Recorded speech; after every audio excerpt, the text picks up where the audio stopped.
The summer the war ended, London filled itself with brass buttons and bunting.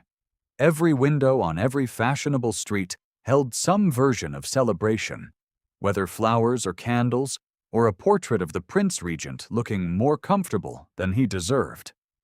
Edmund Carew walked through all of it without seeing any of it. He had been walking since the ship docked at Gravesend, or so it felt.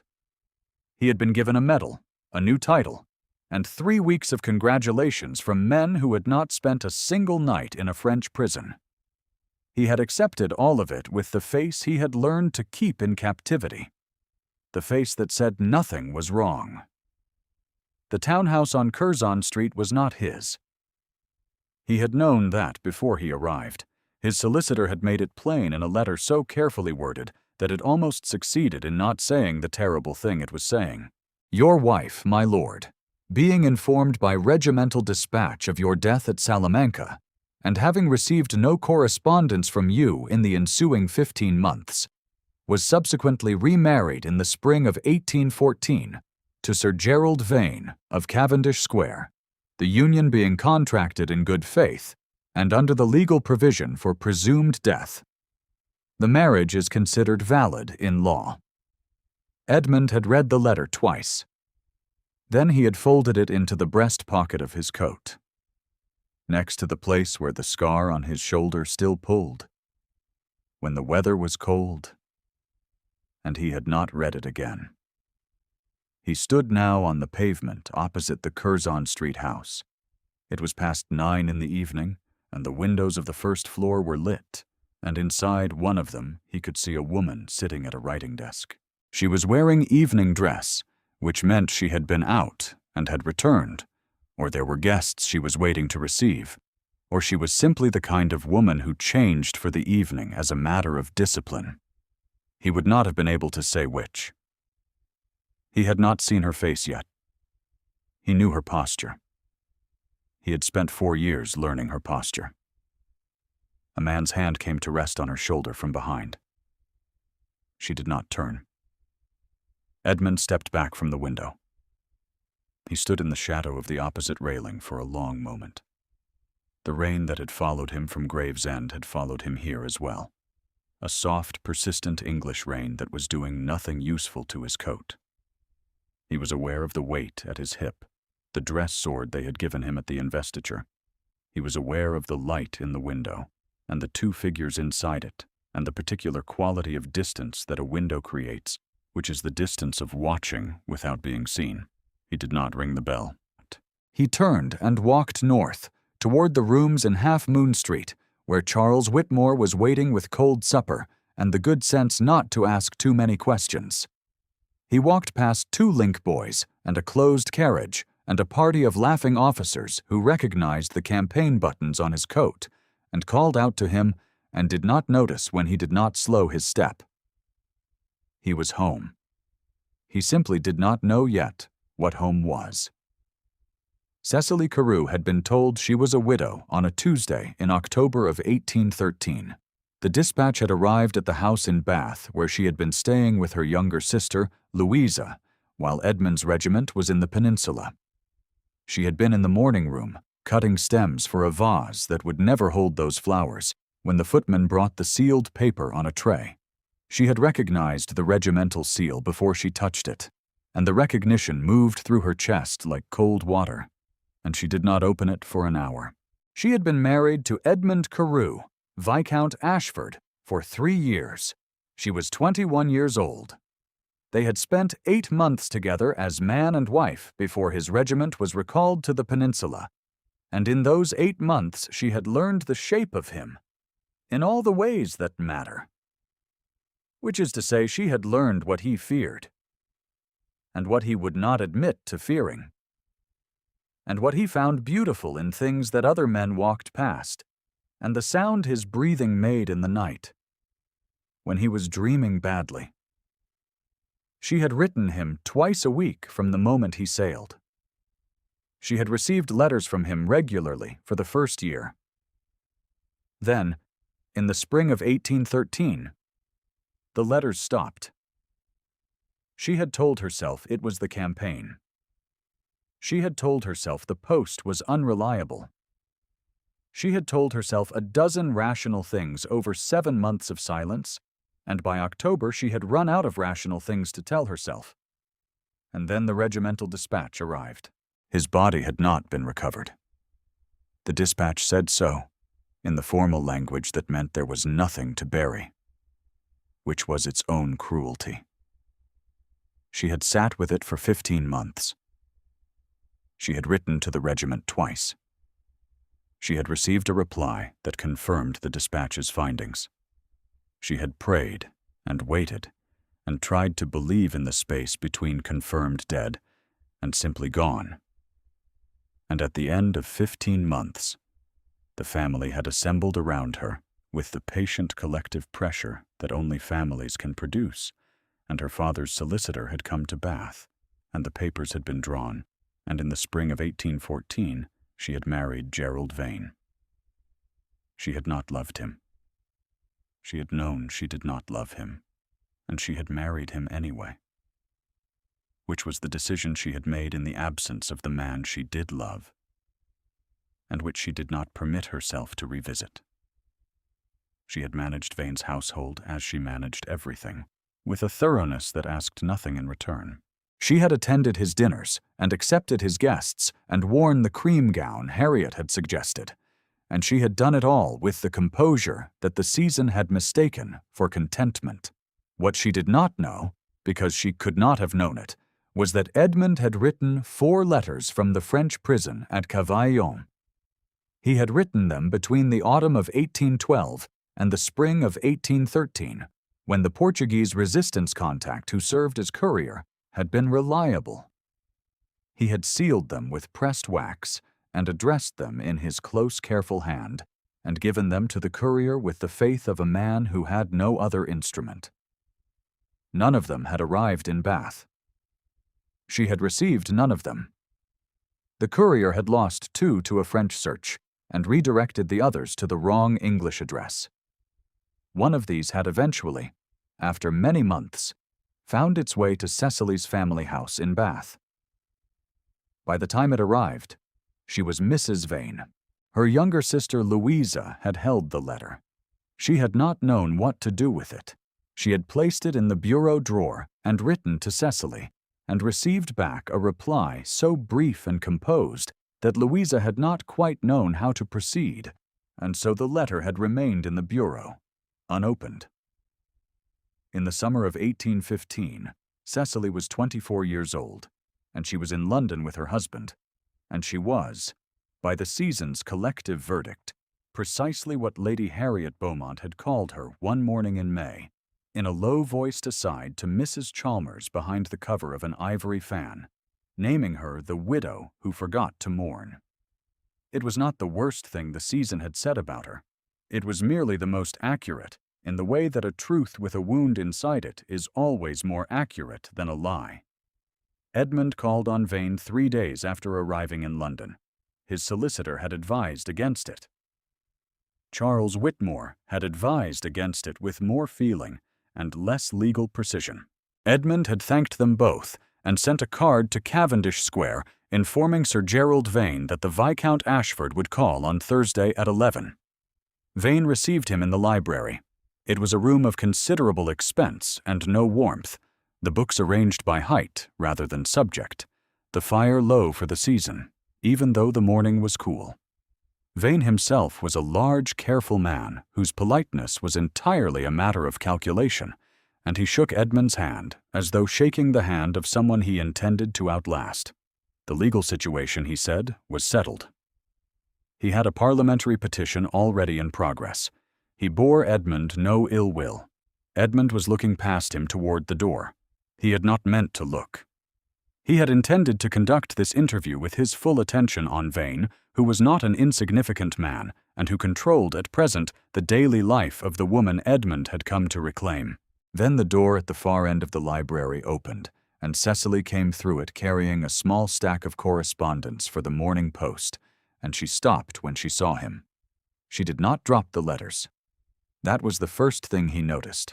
Her hands held them steady, and her face held its composure with the same discipline he remembered from the morning he had left for the peninsula, when she had stood in the doorway of the bathhouse and watched him go without a single word of reproach about the timing or the war or his duty. She looked at him for precisely 4 seconds. He counted. "Lord Ashford," she said.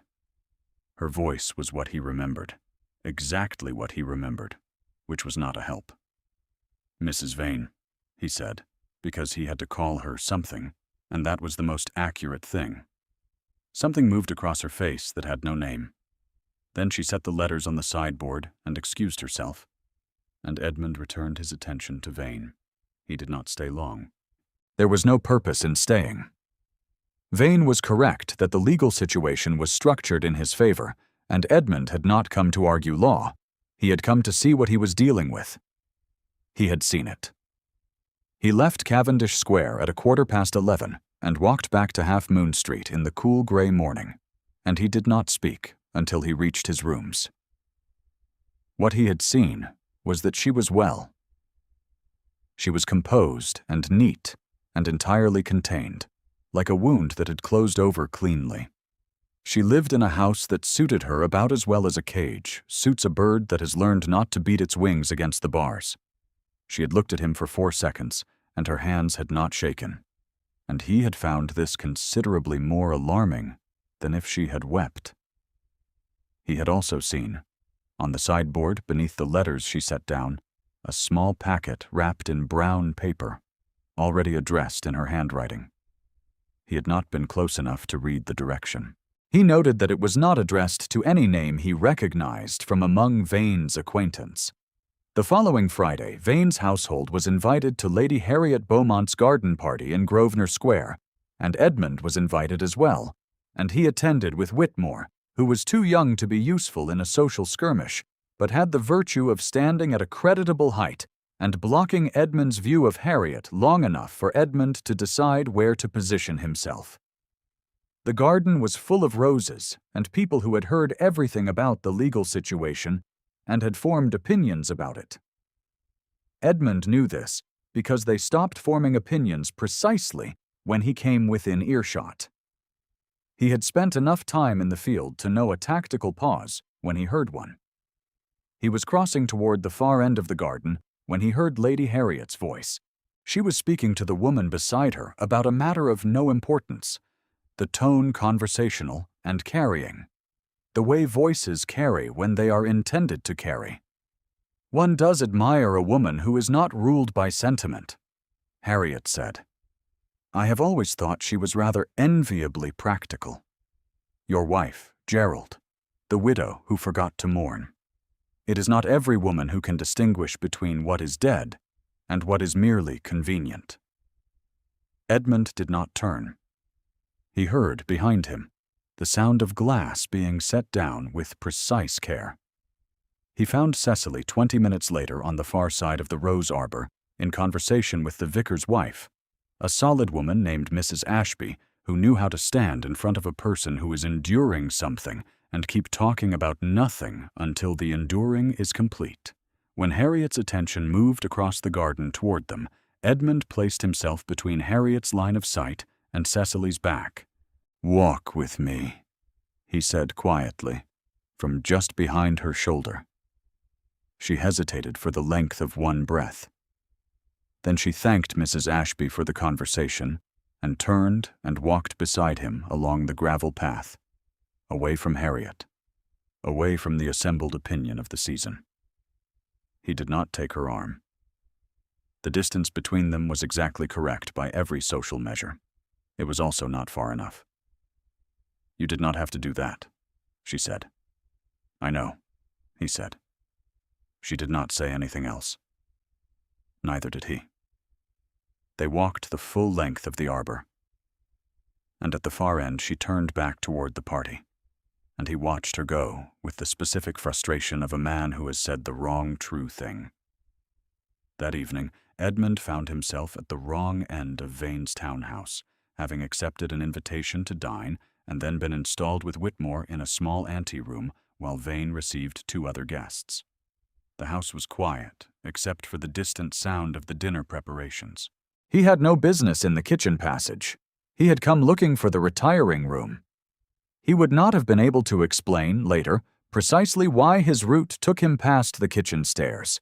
The passage was lit by a single candle on a narrow table. Cecily was sitting at that table in her evening dress, with a wool shawl over her shoulders, her hair slightly loosened from its usual arrangement. She was writing directions on small packets in her careful hand. She did not hear him stop. He read the names on the envelopes. Mrs. Hannah Greaves, Mrs. Dorothea Spicer, Mrs. Charlotte Voss. He knew those names. He knew them because they were the names of the wives of Sergeant Greaves and Corporal Spicer and Lieutenant Voss, all three of whom had died in the campaign, two of them at Salamanca in the engagement that had taken Edmund prisoner. He had written to the regimental records himself from prison, asking that provision be made. No provision had been made. He knew that because he had checked upon his return, and the answer had been the answer military bureaucracy always returned, which was that it was beyond the scope of the current administrative period. He stood in the passage and did not move. She finished writing the third direction, folded the packet, and added it to the small stack beside the candle. He took a step back into the shadow and walked quietly away. And he said nothing about what he had seen, because some things are not the property of the person who witnesses them. What he understood now was that she had been faithful to the dead for 3 years. She had simply been faithful to the wrong dead. He found Colonel Prentice in St. James's the following week. Prentice was 60 years old and had the frame of a man who had once been very large and had learned to carry the fact of it with patience. He had served with Edmund's father, and then with Edmund. And he had been the officer who had written the letter confirming Edmund's death at Salamanca, which made him the most useful man in London for Edmund's present purposes, and also one of the most difficult to look at directly. They took coffee. Edmund had the letter his solicitor had given him, the death certificate that Cecily's family had filed after 15 months, and he set it on the table between them. "The campaign record from Cavaillon," Edmund said. "The letters I sent through the resistance courier. Is there a trace of them?" Prentice looked at the death certificate for a long time. "The courier's log was captured in 14 and eventually returned to the regimental records," he said. "There is an entry for 4 dispatches in your handwriting. 2 are noted as intercepted by French search in transit. The other 2 are marked as misdirected, which in my experience means the post office lost them." "The second address on my list of alternates was the Bath House," Edmund said. "Her family home?" "That is consistent with what the log records," Prentice said. Edmund was quiet for a moment. "She was told I was dead," he said. The words did not sound the way he had expected them to sound. They sounded entirely ordinary. "She was told you were dead," Prentice agreed. "She waited 15 months. "She did." Edmund looked at the window. The street outside was conducting its business in the cheerful summer way of streets in London, when the season is on and the weather is bearable. He thought, with a precision that surprised him, that he had spent 2 years believing she had stopped writing to him because she had decided he was not worth waiting for. He had sat in the dark at Cavaillon with the silence of her as the one fact his mind kept returning to, the way a tongue returns to a broken tooth.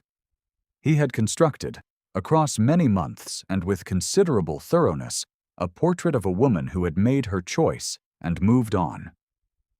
That portrait was incorrect. He said nothing more to Prentice about it.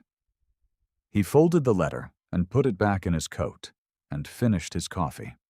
On the landing of the Curzon Street rooms 3 days later, where Edmund had recently taken a set of apartments on the first floor of a respectable house, Cecily came to call with her sister Louisa and Louisa carried with her a letter.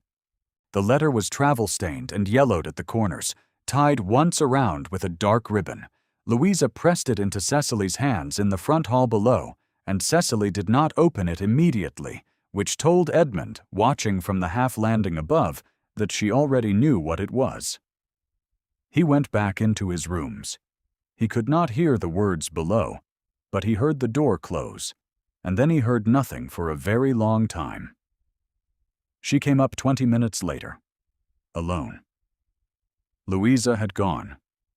Edmund was standing at the window with his back to the room when the knock came, and he opened the door, and Cecily came in and sat down in the chair near the fire, and she was holding the letter in both hands. It was open. Her face was entirely composed. Only her eyes betrayed her, which was the particular way she had always been betrayed, and which he had always been the one person in a room to notice. "Sit down," he said. "Read it." She looked up. "I have read it," she said. He stood at the fireplace and let the silence stand. "You wrote 4 letters," she said. "Yes." "I received none." "I know that now." She looked back at the pages in her hands, and he observed without approaching that she was holding them very carefully, with the particular care one applies to things that cannot be held carefully enough. The ribbon had come loose and hung from her wrist, dark against the white of her glove. "I thought you had stopped writing," she said. "I thought the same," he said, "of you." She did not speak again for a long moment. Then she folded the letter along its original creases and laid it in her lap with her hands flat over it, and she raised her eyes to the fire and did not look at him. If she wept only in the way she allowed herself to weep, which was not visible at a distance. He did not go to her. He understood that she was not a woman who could bear to be seen in this moment, and that the only protection he could offer her was the protection of not looking. It was the most difficult thing he had done in 2 years, and the second most difficult had been escaping the prison at Cavaillon. The dinner at the Beaumont house in Grosvenor Square was 3 days later. Cecily came with Vane. Edmund came with Prentice, whom he had invited because Prentice had a way of occupying a room that discouraged precipitous action, and Edmund did not entirely trust himself to the unpredictable properties of a long dinner with the entire tableau assembled in one place. Harriet Beaumont's dining room held 30 people at full extension. The table was set with candelabra and white roses, and the particular quality of elegance that signals enormous effort, made to look entirely effortless. Edmund was placed at the far end from Cecily, which he suspected was deliberate. Midway through the 3rd course, in a pause in the general conversation, Lady Harriet turned to Vane and said, "I was speaking to Mrs. Chalmers only yesterday about your wife, Gerald. I was saying that she has always been rather admirable in her practicality. It is a quality one does not see enough of." She did not wait for a ghost, and here she is, perfectly settled. There is much to be said for a woman who can distinguish between what is lost and what is merely convenient to believe lost. The table's attention moved toward Cecily with the particular quality of attention that is not quite looking. Cecily placed her fork down on the plate edge with a small, precise sound. She did not respond to Harriet. She turned toward the woman on her right and said something inaudible, and that woman replied, and the conversation moved, and Cecily looked at no one across the table. Edmund looked at Vane. Vane was watching his wife with an expression Edmund recognized from the field, which is the expression of a man who has deployed an asset and is waiting to see if it has performed as expected. Harriet had not arrived at that remark independently. It had been placed there, the way a small charge is placed to see if the structure will hold. Edmund said nothing. This was not the moment. He had calculated carefully that this was not the moment. He had an appointment with a parliamentary solicitor the following morning, and Prentice had the regimental records, and the moment was coming. But it was not this one. He was very nearly certain he had calculated correctly. When the dessert was removed and the gentlemen withdrew, Vane stood and addressed the table with the confidence of a man who has thought about his speech. He said that he wished to advise his friends of his intention to petition Parliament for a formal ruling on the validity of his marriage to Lady Ashford, taking into account the legal framework of presumed death, the bona fide nature of the original marriage contract, and the absence of any evidence that the first husband had made reasonable attempts to establish communication with his wife during the period of his captivity. Absence of any evidence. Edmund became aware that he was gripping the arm of his chair. He released it. He looked at Prentice, who gave a very small nod. He did not speak. The room was very quiet. Cecily was looking at the candelabra. When the party resumed, Cecily was no longer at the table. Edmund found that she had gone to the garden. He could see her from the drawing-room window, standing on the far side of the rose arbor in the evening dark, quite still. Louisa had come to stand beside her. He did not follow her. He had a calculation to complete, and he needed Prentice for the last part of it, and the moment was not this one. He told himself this 3 times. He was less convinced on the 3rd repetition than he had been on the 1st. If he had gone to her then, she would have told him, with the composure that was her armor and her prison both, that she understood the situation perfectly and did not require anything from him. She would have meant it, and she would have been wrong. Edmund went to find Prentice. The season had one opinion about Cecily's composure in the Beaumont garden that night. The following morning, Cecily's housemaid came home from the modiste in a state of suppressed agitation and sought out Mrs. Agnes Trowbridge in the kitchen, and Mrs. Trowbridge listened, and then Mrs. Trowbridge went upstairs to where Cecily was writing letters at her desk, and she set down the morning tray and said carefully, "Lady Harriet's housemaid was at the shop, ma'am.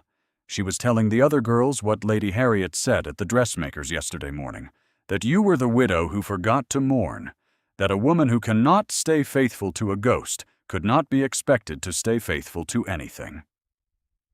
Cecily set her pen down. Mrs. Trowbridge waited. "Thank you, Agnes," Cecily said. "That will be all." She sat at the desk for a long time after Mrs. Trowbridge was gone. The garden below the window was very green and very still in the morning light.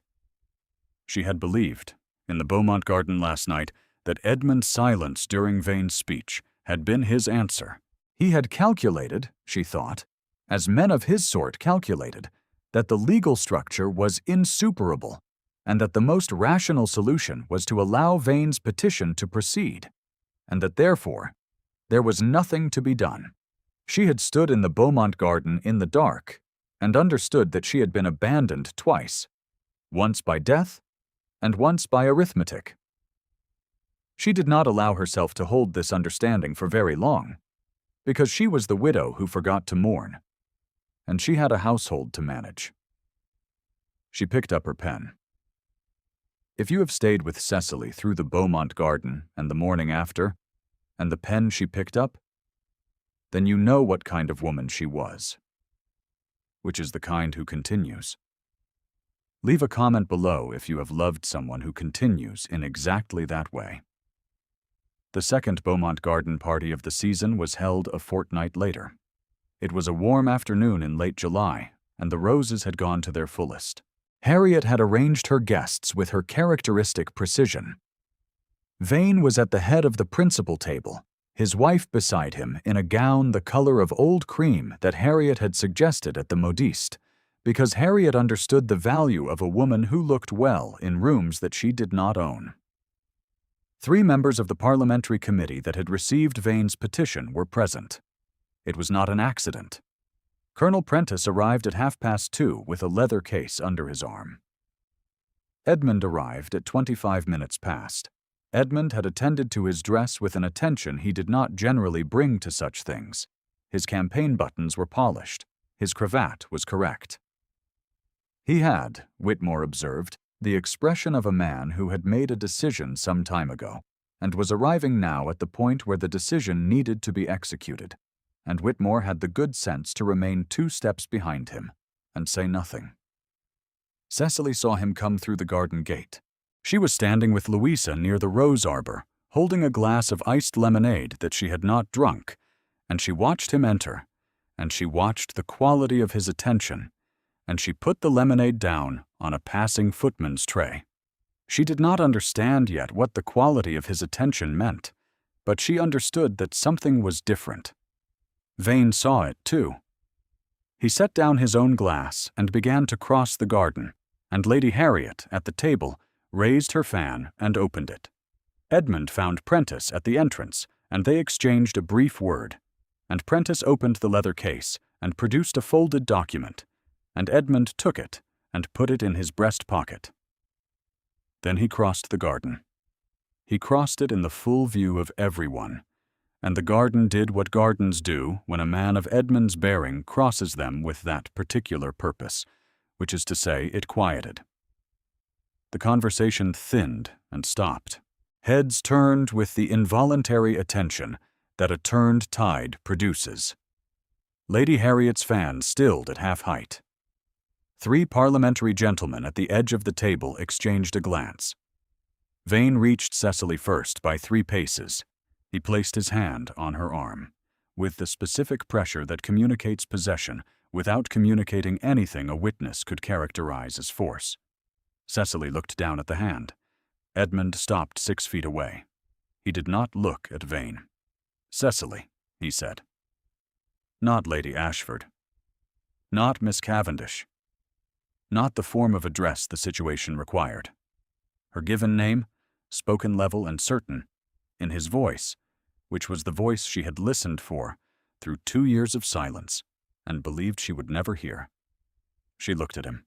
"I have here," he said, "a certified copy of the regimental courier's log from Cavaillon, authenticated by Colonel Prentice, which records 4 dispatches in my hand, addressed to the bathhouse between September of 1812 and March of 1813.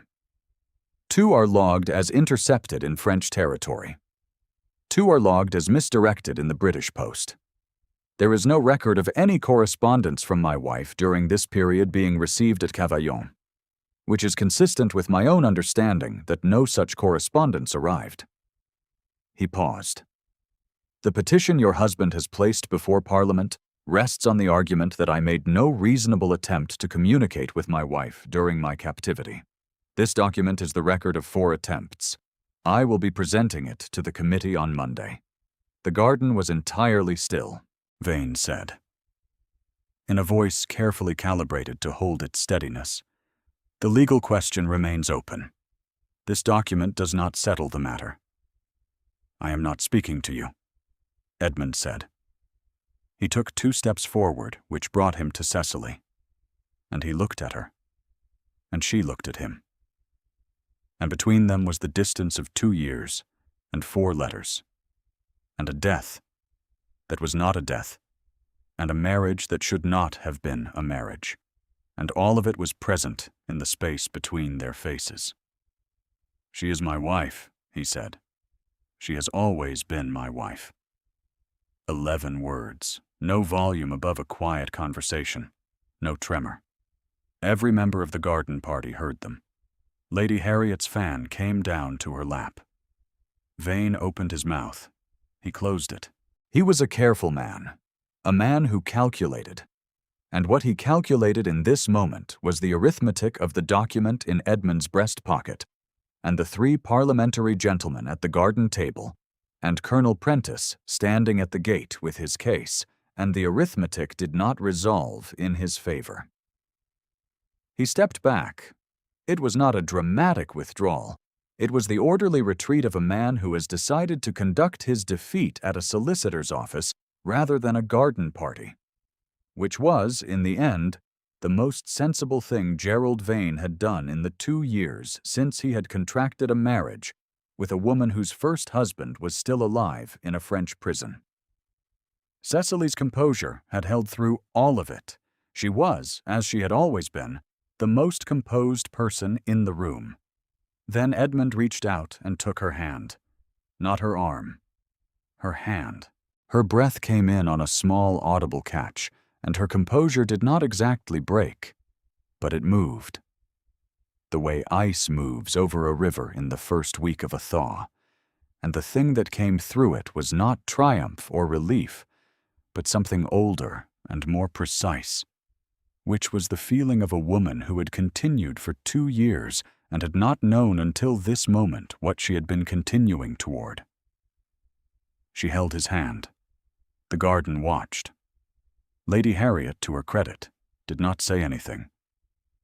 She folded her fan and looked at the roses, which were very full and very still in the warm afternoon, and she had the expression of a woman who has arrived at a recognition she did not expect to find instructive. "Walk with me," Cecily said quietly to Edmund. It was the first time she had said it to him. "Yes," he said.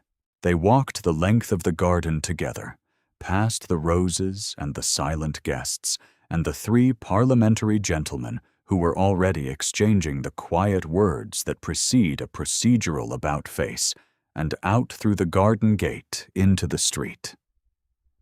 The rooms in Curzon Street were Edmund's now, taken on a proper lease with the assistance of his solicitor, who had conducted the legal dissolution of the Vane marriage with an efficiency that suggested he had been waiting to do so since approximately the moment the original letter had required him to draft it.